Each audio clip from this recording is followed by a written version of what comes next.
주님께서 여러분과 함께 또한 사제의 영과 함께 요한이 전한 거룩한 복음입니다. 주님 영광 받으소서. 그때 예수님께서 제자들에게 말씀하셨다. 너희 마음이 산란해지는 일이 없도록 하여라. 하느님을 믿고 또 나를 믿어라. 내 아버지의 집에는 거처할 곳이 많다. 그렇지 않으면 내가 너희를 위하여 자리를 마련하려 한다고 말하였겠느냐. 내가 가서 너희를 위하여 자리를 마련하면 다시 와서 너희를 데려다가 내가 있는 곳에 너희도 같이 있게 하겠다. 너희는 내가 어디로 가는지 그 길을 알고 있다. 그러자 토마스가 예수님께 말하였다. 주님, 저희는 주님께서 어디로 가시는지 알지도 못하는데 어떻게 그 길을 알 수 있겠습니까? 예수님께서 그에게 말씀하셨다. 나는 길이요 진리요 생명이다. 나를 통하지 않고서는 아무도 아버지께 갈 수 없다. 너희가 나를 알게 되었으니 내 아버지도 알게 될 것이다. 이제부터 너희는 그분을 아는 것이고 또 그분을 이미 뵌 것이다. 빌립보가 예수님께 주님, 저희가 아버지를 뵙게 해주십시오. 저희에게는 그것으로 충분하겠습니다. 하자 예수님께서 그에게 말씀하셨다. 빌립보야, 내가 이토록 오랫동안 너희와 함께 지냈는데도 너는 나를 모른다는 말이냐? 나를 본 사람은 곧 아버지를 뵌 것이다. 그런데 너는 어찌하여 저희가 아버지를 뵙게 해주십시오 하느냐? 내가 아버지 안에 있고 아버지께서 내 안에 계시다는 것을 너는 믿지 않느냐? 내가 너희에게 하는 말은 나 스스로 하는 말이 아니다. 내 안에 머무르시는 아버지께서 당신의 일을 하시는 것이다.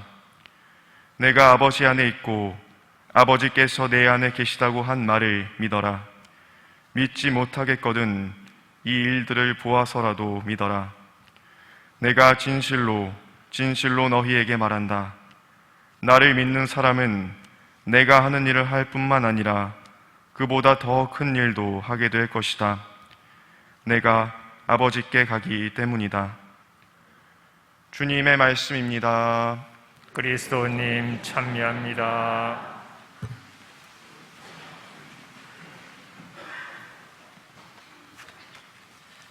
찬미 예수님, 하느님의 복동이 고맙습니다. 고맙습니다.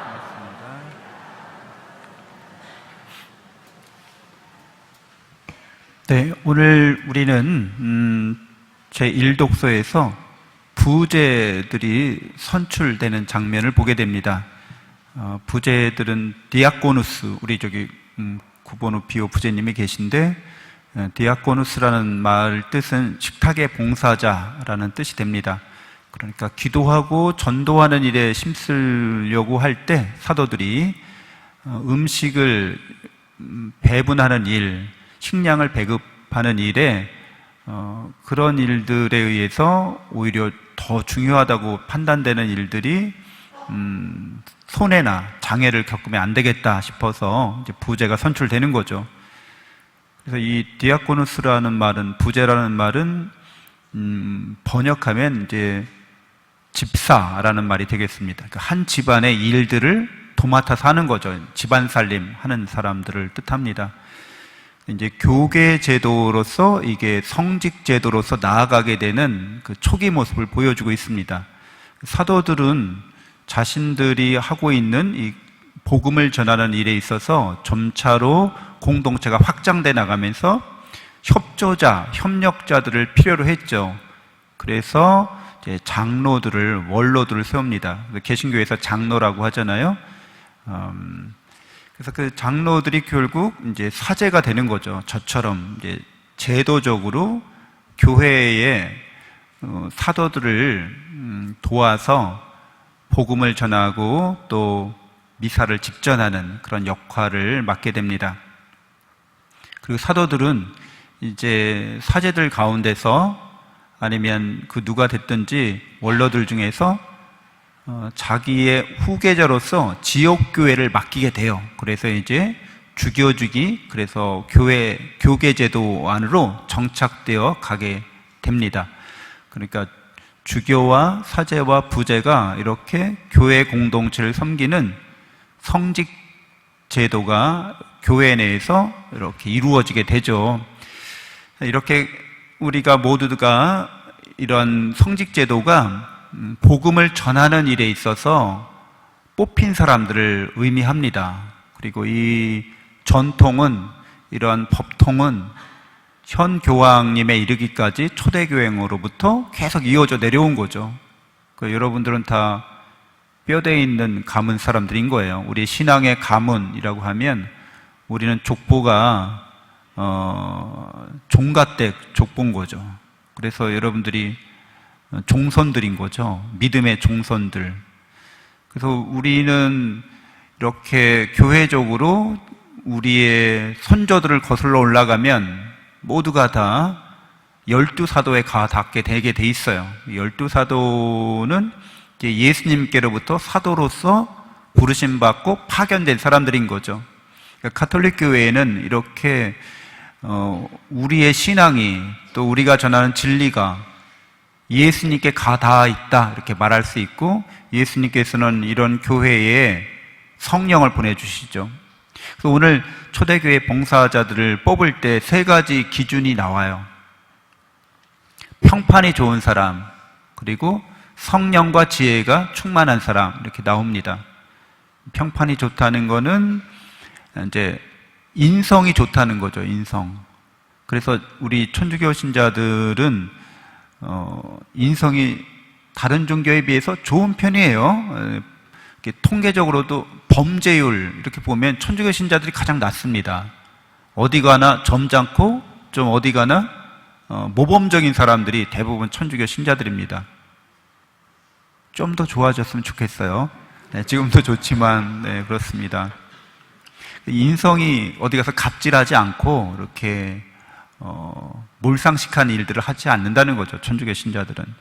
그리고 성령이 충만한 사람, 신앙이 좋다는 거죠. 우리의 삶을 성령께서 이끌으시는 대로 살아가려고 하는 사람을 말합니다. 또 하나는 이제 지혜가 좋은 사람, 능력 있는 사람인 거죠. 이 삼박자죠. 이렇게 인성 좋고 능력 있고 신앙 좋은 사람들, 이렇게 그런 분들이 많으면 많을수록 그 교회 공동체가 살아나는 거죠. 인성은 좋은데 신앙이 없는 분들도 있어요. 별로 이렇게 신앙이 굳건하지 않은 분들도 있거든요. 그래서 그분들에게는 이 신앙이 내가 정말 믿음으로 나의 모든 걸 헌신하는 그런 종교적인 선택이 아니라, 나는 열심히 살고 나 훌륭한 사람인데 그래도 종교 하나쯤은 갖고 있어야 되지 않을까, 그래서 갖는 거죠. 근데 우리의 신앙 안에서는 좀 성립되기 어려워요. 그렇죠?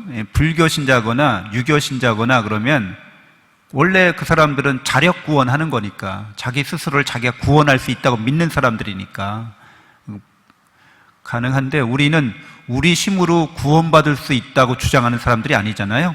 죄로부터 우리가 구원받는 거는 하느님의 자비로 우리가 구원받는 거죠. 우리가 이렇게 생명을 얻은 것도 하나님의 자비로 우리가 얻은 거죠.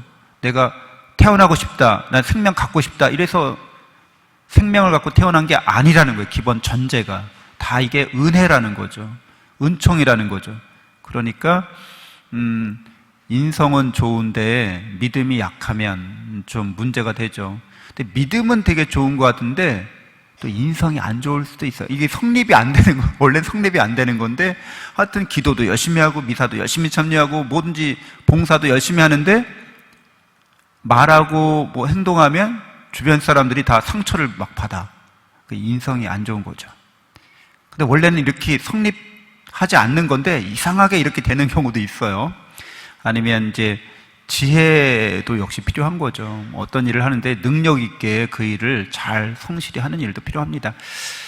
저는 그런가? 여러분이 볼 때 저는 그런가? 저도 이렇게 자신 있게 대답할 수는 없습니다. 그래서 제가 여러분에게도 그렇게 되십시오, 우리도 그렇게 되어야 합니다, 이렇게 말은 하지만 이 세 가지를 완벽하게 갖춘 분들을 정말 눈에 띄게, 그래서 그렇게 되신 분들을 우린 성인급이라고 하죠. 그런데 우리들 다 성인이 되기 위해서 노력해야 하긴 합니다. 성인의 삶을 추구해야 되는 거죠. 거룩해지는 삶, 곧 우리에게 있어서는 예수님을 닮아가는 삶이라고 할 수 있겠습니다. 오늘 예수님을 닮아가는 삶에 대해서 제2독서에서 이렇게 말하고 있습니다. 영적 재물을, 하느님의 마음에 드는 영적 재물을 예수 그리스도를 통하여 바치십시오, 이렇게 얘기하고 있어요. 그래서 우리는 하느님을 닮아가려면 예수님을 통해서 하느님을 닮아가는 거죠. 예수님이 어떻게 우리에게 본을 보이셨는지, 예수님은 곧 당신 자신을 제물로 바치셨잖아요. 그래서 우리들도 우리 삶의 모든 것들을 이렇게 제물로 바칠 수 있어야 됩니다. 영적 제물이라고 하는 거죠. 살아있는 영적 제물, 살아있는 제물이 되는 거예요. 원래 제물이 되면 이제 죽어야 되잖아요. 근데 영적 제물이라고 하는 것은 사랑으로 이미 나의 생명과 나의 인생을 하나님께 바치는 걸 뜻합니다. 그렇게 해서 하나님께 온전히 바친다고 하는 것은 우리가 받은 거를 다시 바칠 뿐인 거죠. 그걸 아는 거죠. 우리가 받은 모든 것들을 사랑으로 받았기 때문에 사랑으로 우리도 다 바칩니다, 이런 거예요. 그러니까 우리가 손해보는 건 하나도 없어요. 왜? 원래부터 우리 게 아니었거든요. 생명이라고 하는 게 원래부터 내 게 아니었어요. 받은 거지. 살아가시면서 내가 가지고 있는 재능이나 능력이나 여러 가지 좋은 관계나 어떤 조건들, 이거 원래부터 내가 갖고 태어날 만한 그런 근거는 없습니다. 하나님이 다 주신 거지. 그렇기 때문에 이것들을 사랑으로 주셨다고 믿고 우리도 사랑으로 하나님께 봉헌한다는 거예요. 살아있으면서도 이 인생을 이미 봉헌한 사람이 되는 거죠. 살아있는 영적 재물이 되겠습니다. 그래서 예수님께서 이보다 더 큰 일들도, 이렇게 영적 재물을 바치는 사람들이 더 큰 일들도 하게 된다고 말씀하시는데, 당신의 제자들이, 실제로 우리는 교회를 통해서 예수님의 말씀이 실현되고 구현되었다고 확신할 수 있습니다. 모든 성당마다 예수님의 성체가 축성됩니다. 예수님 살아계실 때는 당신의 제자들과만 시간과 공간에 제한된 형태로 그렇게 빵 나눔을 하셨죠. 근데 지금은 모든 성당에서, 전 세계 모든 성당에서 성체 성사가 집전이 됩니다. 사제들에 의해서, 직무사제에 의해서 이렇게 집전이 되는 거죠. 그리고 모든 고해서에서 예수 그리스도의 죄의 용서가 이렇게 은혜롭게 베풀어집니다. 모든 곳에서 예수 그리스도의 손길이 이 사회에 도움이 필요한 사람들에게 이렇게 미쳐집니다. 그래서 우리는 이렇게 교회 공동체 안에서 예수님을 닮아가는, 모든 면에 있어서 온전해지는 삶을 이제 살아가는 사람들, 바로 우리 그리스도인이다, 이렇게 말할 수 있겠습니다. 그리스도인이 된다고 하는 것은 결국에는 이렇게 사제적인 삶을 사는 거죠. 예수님이 사제셨던 것처럼 우리도 사제적인 삶을 살아갑니다. 그래서 저를 아까 얘기한 것처럼 이렇게 직무사제라고 했잖아요. 제도적으로 교계 제도 안에서 성직자의 역할을 하는 거죠. 그러나 이제 여러분들도 오늘 제2독서에서 하느님 백성의 거룩한 사제단이 되십시오, 이렇게 얘기합니다. 여러분들도 사제라는 거죠. 그래서 일반 사제라고는 하는데, 직무사제와 일반 사제가 교계 제도 안에서는 이렇게 구분되지만 그 본질에 있어서는 같아요. 사제직의 본질, 그건 뭐겠어요? 바로 제물을 바치는 사람, 제사 바치는 사람인 거죠. 그래서 저나 여러분이나 사제로서 잘 살고 있다고 하는 것은 자신의 삶을 하느님께 살아있는 거룩한 제물로 바치는가, 여기에 달려 있습니다. 여러분의 시간을 하느님께 바치고 있는가? 여러분의 재물을 하느님께 사랑으로 바치고 있는가? 여러분의 재능이나 탤런트를 하느님께 사랑으로 바치고 있는가? 순수하게 사랑하는 마음으로 조건 없이 봉헌하는 거죠. 그러면 어떻게 되겠습니까? 하느님께서 더 이렇게 따따블로 우리한테 더 되돌려 주시는 거죠. 이게 이제 사랑의 관계인 거예요. 무상으로 주고받는 거죠. 근데 항상 하나님과 이렇게 무상으로 주고받을 때 누가 이익이 돼요? 우리 이익인 거죠. 여러분들 그 자녀들이 부모님 어버이날이라고 이렇게 용돈 챙겨드리면 그 용돈 어떻게 되돌려줄 생각하고 계시죠? 내가 다 펑펑 쓰고 가야지. 뭐 노세 젊어서 노세 내가 이 건강할 때 이거 돈 다 쓰고 가야지 이런 생각 안 하시죠? 대부분 다. 이렇게 받은 게 있으면 자녀들에게 받은 게 있으면 되돌려 주려고 생각하시죠. 더 풍요롭게 넉넉하게. 하느님께서도 그런 사랑의 마음으로 우리에게 요청하십니다. 바치라고 요청하는 거죠. 그래서 이렇게 바치려고 할 때 여러분들 그 약간의 그 용기가 필요합니다. 그렇죠? 여러분 교무금이나 주일원금 바칠 때 용기가 필요해요. 이거 사랑하는 일이잖아요. 사랑으로 하나님이 나에게 주신 걸 사랑으로 바치는 건데 사랑에는 항상 용기가 우리에게 필요합니다. 그래서 바칠 때도 용기를 내서 바치는 거죠. 지갑에 5만 원권밖에 없어. 용기를 내서 바치는 거죠. 근데 아이고 받고 만 원짜리 받고 갖고 와야 되는데 결단을 내려서 용기 있게 바쳐야 합니다. 저희 작은 아버님이 이제 사목회를 하시게 됐는데 봉사하시게 됐는데 그러니까 이제 주일날에도 일하셨었다가 주일날 온전하게 봉사하기 위해서 이제 주일 어떤 개인 사업 하시던 거를 그 주일날에는 이제 쉬시는 거죠. 그래서 걱정하셨다고 이게 많이 수입이 줄 텐데 주일날 내가 이렇게 많이 그 영업을 떼어야 되는데 이렇게 생각하셨는데 웬걸 평일날 더 잘 되는 거예요. 근데 이것도 역시 결단인 거죠. 용기 있게 내가 하나님 말씀대로 사랑으로 봉헌하겠다고 했을 때 그런 체험이 뒤따라오는 거죠. 결국 우리 삶에 있어서는 우리가 하나님의 사랑을 충만히 받고 있는데 우리가 하나님께 그렇게 충만히 받고 있다는 것을 통해서 하나님께 우리 자신을 바치고 하나님께 더 가까이 나가는 삶이 신앙적 성숙이 부족하다. 그럴 때는 항상 문제가 있는 거죠.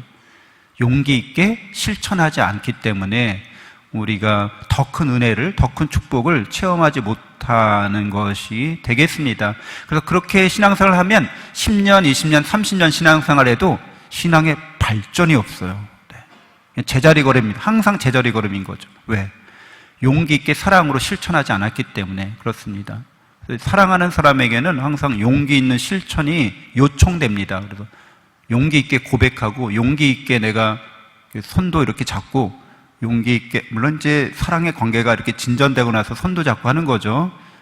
그래서 그렇게 하지 않고 갑자기 하면 안 되는데 여러분이 이미 세례받은 사람들이고 하느님과의 이런 사랑의 관계가 형성된 분들이기 때문에 하느님께 용기 있게 이렇게 실천적으로 투신할 수 있어야겠습니다. 그래서 이렇게 종합적으로 우리의 신앙생활, 기도생활, 성경 읽고 말씀생활, 또 봉헌생활, 또 성사생활, 또 찬양하는 생활, 이 모든 것들을 종합적으로 키워줄 수 있는 교육이 있어요. 성령 세미나 교육입니다. 그래서 우리 본당에는 성령 세미나 교육을 한 지가 10년 더 됐다고 그래요. 그래서 워낙 우리 천주교 신자분들이 점잖고 아까도 얘기한 것처럼 이렇게 유난 떠는 거를 별로 안 좋아하셔서 성령 기도에 너무 개신교스러운 거 아니야? 막 방언 기도하고 난 부끄러워서 그런 거 못해. 그래서 이렇게 감정적으로 자기를 표현하는 일들을 굉장히 우리가 좀 조심스러워하고 그런 일들을 좀 경계하는 편이죠. 누가 이렇게 미사하다가 막 울고 그러면 뭐야 사연 있는 거야? 이렇게 은혜 받아서 이렇게 하나님께 감사해서 눈물을 흘릴 수도 있는데 집에 가서 그러지 왜 여기에서 이렇게 유난 떠는 거야? 이렇게 할 수 있어요. 근데 이제 성령 기도회 가시면 종합적으로 이렇게 실천하는, 내가 이렇게 투신하는 거죠. 용기 있게. 그래서 자유기도, 우리가 누구한테 이렇게 모임이 있을 때 기도해 주세요 그러면은 기도를 나한테 왜 그런 기도를 시켜요?